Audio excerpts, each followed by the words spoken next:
Heureux de vous accueillir ici avec Mike Hearn et Paris Moratoglou, que vous connaissez tous bien, ainsi que David Corchia, le directeur général d'EDF Énergie Nouvelle. Le plan énergie renouvelable, qui s'inscrit dans le plan solaire méditerranéen, a été lancé et est pour le moins très actif, puisque le premier...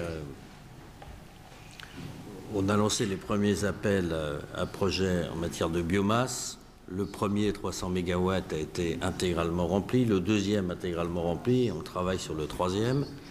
On a lancé la centrale solaire par région. Je pense qu'on devrait avoir le même résultat. Et puis, la bataille des filières professionnelles et des raccordements.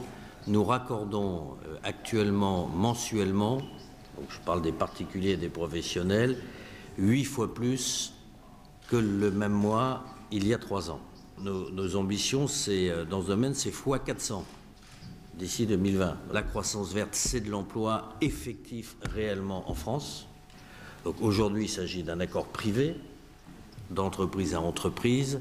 Simplement, on souhaitait nous illustrer le fait que c'était dans une stratégie plus générale et globale d'utilisateurs, de consommateurs, de concepteurs, dans une véritable révolution. Et deuxièmement, que c'est vraiment vrai que la croissance verte, c'est de l'emploi. Vous avez décidé de vous associer. Nous en sommes ravis qu'une grande compagnie comme la vôtre et une autre compagnie comme EDF Énergie Nouvelle s'associent pour un projet industriel ne peut que nous faire plaisir. Voilà, donc soyez les bienvenus. Le solaire sera la grande industrie verte de demain. Au cours de la prochaine décennie, le coût des panneaux solaires va baisser fortement et cette baisse ouvrira la voie à un marché de masse. Il ne se construira plus de bâtiments sans être équipé d'une toiture solaire. Nous partageons cette conviction avec les pouvoirs publics et bien entendu avec le ministère de l'écologie, de l'énergie, du développement durable et de la mer. Cette conviction et les mesures adoptées à la suite du Grenelle de l'environnement ont permis la mise en place de mesures favorables à l'émergence d'un grand marché solaire en France. Nous avons donc décidé de nous inscrire dans ce mouvement et de le soutenir. Nous allons co-investir avec First Solar pour créer la première grande usine de fabrication de panneaux solaires en France à couche mince.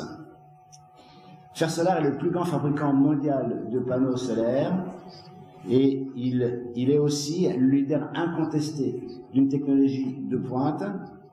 Avec cette première usine, nous sommes fiers et heureux de participer activement au véritable lancement d'une grande industrie du solaire en France. Le soutien du gouvernement et votre engagement personnel, Monsieur le Ministre, nous donne les moyens de concrétiser nos ambitions et celles de tout un tissu industriel français en train de se créer.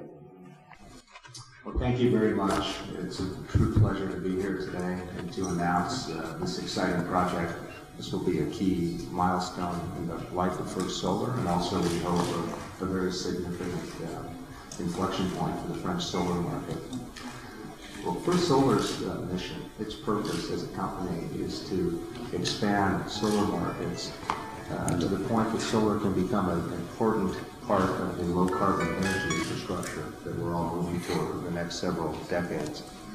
And we've been working in 3 areas to try to drive toward this point. One is to use advanced technology, which has been alluded to here briefly, to lower production costs so that solar electricity can begin to become economical with other energy sources. The second is to participate in scaling up the entire value chain for solar so that solar can be produced and installed at volumes that make a difference in terms of the global climate issues.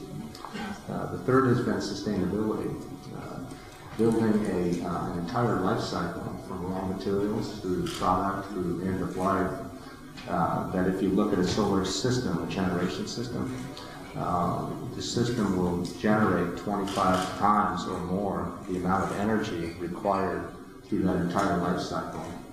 and will generate greenhouse gas emissions that are a tiny, tiny fraction of what we would see with fossil fuel. So I can say since we began full production in 2005, we've made excellent progress in all of these areas. But we've also discovered that we can't realize our purpose, our mission by ourselves. I think if you start with the Grinnell process, this is a very sound process that reached out to stakeholders. It was very thoughtful. A lot of work, collaboration was done.